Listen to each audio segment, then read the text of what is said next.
សូមគោរពជម្រាបសួរពុកម៉ែបងប្អូនទាំងអស់គ្នាសូមស្វាគមន៍មកកាន់នៅ Channel របស់ Admin សម្រាប់ថ្ងៃទី28 ខែតុលាឆ្នាំ2025 Admin ក៏មានតម្រុយឆ្នោតពិសេសនិងលេខល្អសម្រាប់ចែកជូនពុកម៉ែបងប្អូនផ្សងកំសាន្តប្រចាំថ្ងៃផងដែរជាដំបូងសូមពុកម៉ែបងប្អូនជួយចុច Like និងជាវដាក់រូបសញ្ញាកណ្ដឹងឲ្យ Admin ម្នាក់មួយផងណាដើម្បីនឹងទទួលបានវីដេអូថ្មីក្នុងទូរស័ព្ទដៃពុកម៉ែបងប្អូននឹងមានភាពងាយស្រួលក្នុងការតាមដាននៅតម្រុយឆ្នោតយួនជារៀងរាល់ថ្ងៃផងដែរ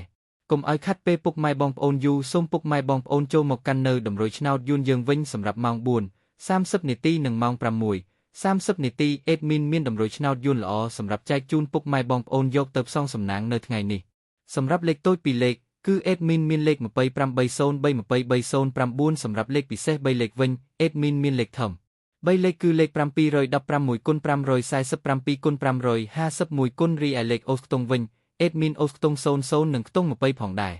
បើសិនពុកម៉ែបងប្អូនដែលស្រឡាញ់និងចូលចិត្តលេខរបស់ Admin ពុកម៉ែអាចយកទៅផ្សងសំណាងបាននៅថ្ងៃនេះសុទ្ធតែលេខល្អតម្រុយឆ្នោតយើងខ្ញុំបានមកដល់ទីបញ្ចប់ហើយសូមជូនពរពុកម៉ែបងប្អូនទាំងអស់គ្នាហេងសំណាងល្អមានលាភមានជ័យនិងចូលរង្វាន់ធំបានលុយទាំងគ្នាណាពុកម៉ែបងប្អូនជាចុងក្រោយសូមពុកម៉ែបងប្អូនជួយចុច Like និងជាវសញ្ញាកណ្ដឹងឲ្យ Admin ម្នាក់មួយផងមកដើម្បីទទួលបានវីដេអូថ្មីសូមជួបគ្នានៅថ្ងៃស្អែកបន្តទៀតណាសូមអរគុណ